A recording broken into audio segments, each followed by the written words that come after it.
boys and girls, children of all ages, the one and only Kharlie Brown.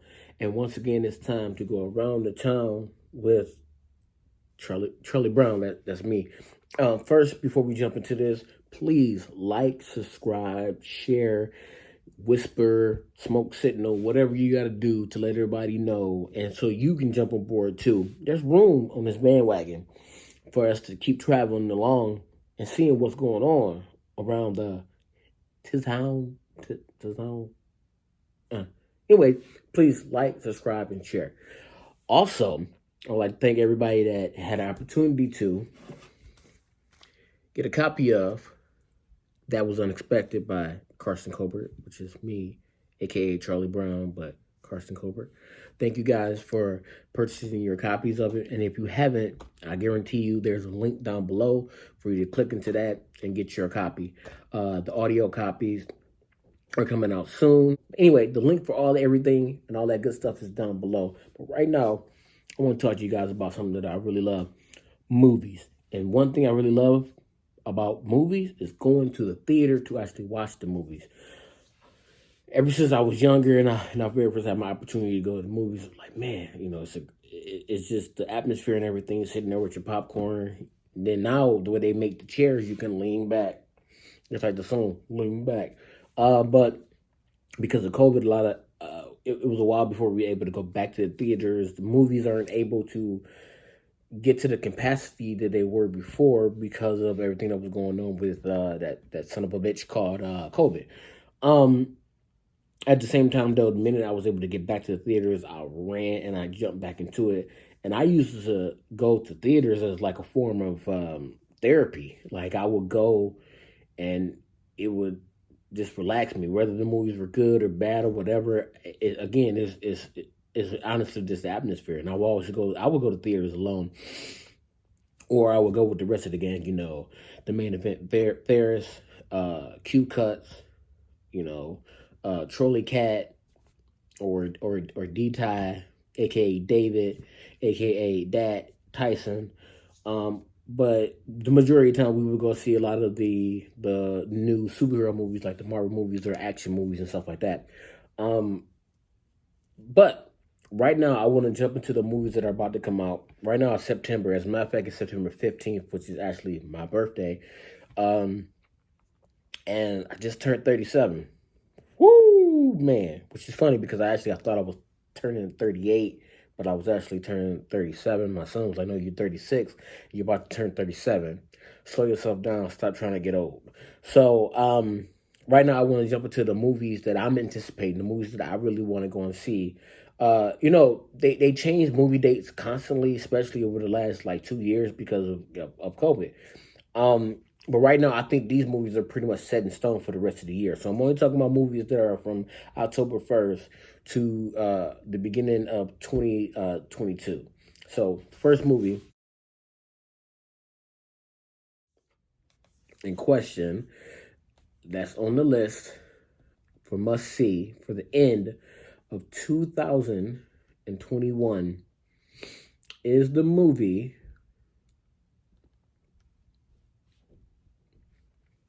So for October 1st, we have The Many Saints of Newark and Venom, Let There Be Carnage. First off, the movie The Many Saints of Newark. Let me see if I can go to this. It's have you guys ever heard of a little movie called The Sopranos? Well, it's not a movie. It was a TV show that used to come out on HBO called The Sopranos. My mom and dad used to always watch it, and I didn't really start watching it until like a little bit later on. Like after everything was done, I went back and just watched the entire series. It was great, very entertaining. You know, the whole mobster scene and everything was going on. So if you're into movies or anything about, you know, like the whole mob scene and stuff like that, and the time period that the movie takes place as well, if you're into like the whole Italian mafia thing, you guys might enjoy it. Did I say mafia so many times? I don't know why. But anyway, this takes place with the main character. It's a look back of the journey of what happened in the younger years of the New Jersey gangster Tony Soprano, which is the main character for The Sopranos. So this is him when he's younger, when he's a teenager, and seeing all the things that he went through in order to lead him to the path to becoming who he currently is. I'm really looking forward to this because of the actors and, again, the TV series that used to be on, which was on HBO. Also, we were talking about the movie Let There Be Carnage, which is part 2 to Venom. The first Venom movie with Tom Hardy, I didn't really care for it that much. But this one with Woody Harrelson looks like it's going to be very promising. The trailer looks amazing. Again, with the actors that they have in this, I'm gonna give this a big shot because it's a Marvel movie, but it's not done by Marvel Studios. It's actually done by it's Sony. Sony's doing this, right? Because the Spider-Verse is actually with Sony, the Sony universe, the Spider Universe. Sony has done some amazing things with Spider-Man. They also have done some bad things with Spider-Man. They're kind of hit and mix. To me, it's like they start off good and then it goes kind of downhill. But it seems like they're gun-ho on their idea of trying to bring out a Sinister Six movie with the whole Spider-Verse and everything. Now, the Spider-Man movie, Into the Spider-Verse, that was amazing with Miles and Gwen Stacy, Ghost Spider and everything. The whole concept and everything they did with that was amazing. The artwork was amazing. The story was amazing. They brought you in. Even if you weren't a Spider-Man fan. And me, I am a major Spider-Man fan. I love Spider-Man. He's actually my favorite superhero of all time. However, right now we're talking about Venom. I was never really that into Venom. When Venom fought Spider-Man, he was a full Spider-Man. I was into it. When Venom, when he went off and did his own thing, I initially got into the comic, but then it fell off. But I remember playing the video game Maximum Carnage back earlier on when I was a little bit younger, and I loved that. And with Woody Harrelson being the character Carnage, it's going to be great because of how Woody Harrelson, he brings and throws everything into the role. Even if you don't like the movie that Woody Harrelson's in, guarantee you're going to like him in the movie. All right, let's jump into our next. October 8th, you have No Time to Die and Lamb. Now, I don't know if you guys know this, but Daniel Craig, there were rumors saying that Daniel Craig didn't want to be James Bond anymore. He was getting banged up, and he really just wasn't down for it. However, at this time, this is supposed to be the last movie that he's going to be in, playing the James Bond character, which is called No Time to Die. The movie was supposed to come out a while ago, so much so that we got Billie Eilish, which she did the theme for No Time to Die, and I love the theme. It's amazing to me. To me personally, it's one of my favorite James Bond themes that they've ever done. Ever. Throughout all the years that they've ever done James Bond, I think that this is up there.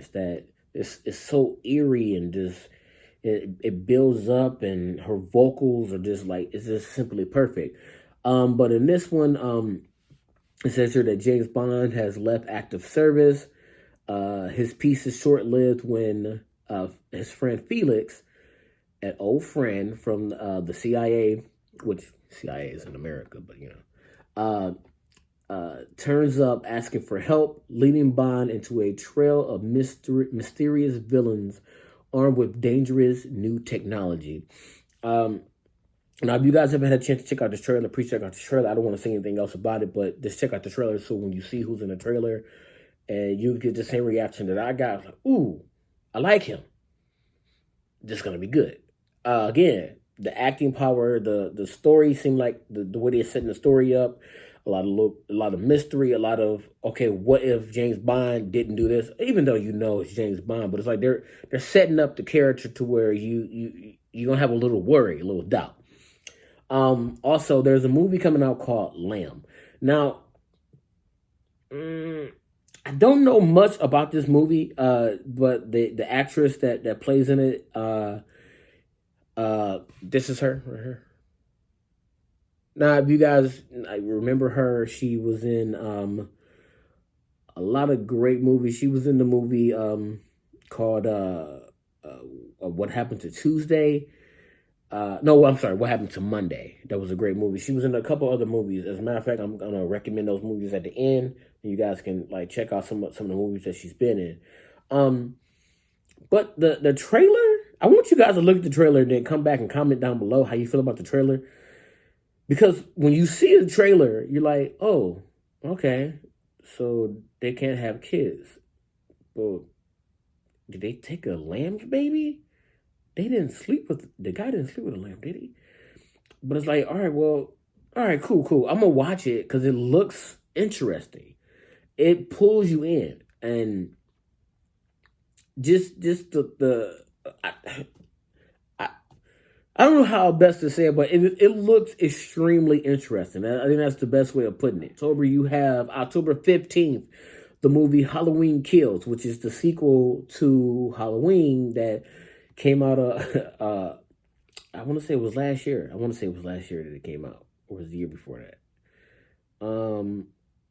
I can't remember. But soon the trailer opens up.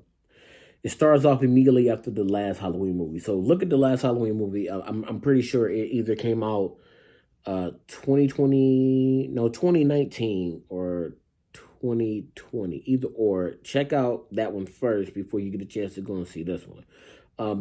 That one was amazingly done. It was actually done by a comedian, which is weird because I keep seeing comedians do these dramatic roles or or writing these horror movies that have so much more heart. It's like, man, are comedians depressed or something? Maybe? I don't know.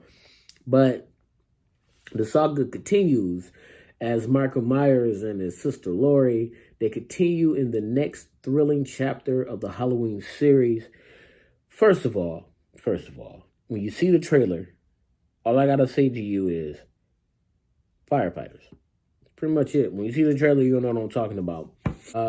In October, still in October, you have the movie Injustice. Injustice is now, if you guys ever heard of DC Injustice, it's a comic series where it gets pretty dark. DC gets dark anyway, but they also had Injustice Gods Among Us, which was the video game. Basically, the Joker does some crazy stuff that messes with Superman. Lois ends up dying. Superman gets pissed, kills Joker, and then it's like, you know what? Y'all need to be dominated. And then Superman basically tries to, take over.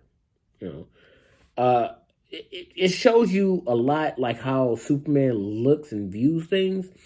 About like a lot of people have always said like Lois Lane is like the key to Superman, like if Superman was to lose Lois, then what would happen? Like he feel like he has nothing at that point, which is odd because his parents died in comics and he never really reacted the same way.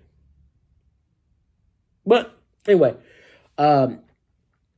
it's going to be interesting to see this because when DC gets dark, DC gets good. If you guys haven't had a chance to check out any of the other DC animations, which are way better than the DC cinematic universe, but check out the DC animations, like Justice League War, Justice League Throne of Atlantis, Justice League Dark, Justice League Apocalypse War, Justice League versus Teen Titans. Check all those out. Matter of fact, there's a long series of Justice League and DC movies to check out that they touch on a bit of a dark side, and which dark side is actually a villain in there too, which is just, that was no pun intended at all. I was not trying to make a pun, but it looks interesting. Also, you have October 22nd, you have the movie Dune. Dune came out a long time ago, the original, and I'm gonna be honest with you, I don't remember the movie at all. I don't remember watching it. I remember people saying that it wasn't a complete movie, that it was supposed to be like a series or something. Some people said it was all right, but it was hard to follow. Then there's people I know that read the book, was like, man, this book is freaking insane. But Zendaya's in it, so I kind of got to go see it. Also, on top of that, you have I don't know if you noticed, but Jason Momoa is supposed to be in it. Dave Bautista's supposed to be in it. You know, there's some heavy hitters supposed to be in this. And by heavy hitters, I mean people that I've seen act, and I'm like, hey, brother. October 29th, you have Last Night in Soho, My Hero Academia. In the movie My Hero Academia, it's called, it's the third one. They literally did a movie, I want to say like every year for the past 3 years. Maybe? No. The first one came out, it was like a 2-year difference between the first one and the second one. And then the last one came out last year in America because, you know, they dubbed it over and they brought out the dub version and the subtitle version. But this one's called World Heroes Mission. I honestly I didn't know anything about this at all until I was looking at movies that were about to come out, and when I saw it, I was like, man, I really got to see this. I got to check this out. It says when a cult of terrorists ruins a city by releasing a toxin that causes people abilities to spiral out of control, Japan's greatest heroes spread around the world in an attempt to track down the mastermind and put him to justice. Okay, that long right there. Now, if you guys haven't had a chance to check out My Hero Academia, please check it out. To me, it's one of my favorite animes that are currently out right now. But there's a lot of people who's like, well, it will never be top 3. I'm not even in that argument. I don't really care. Okay. Before this, I was obsessed with Naruto.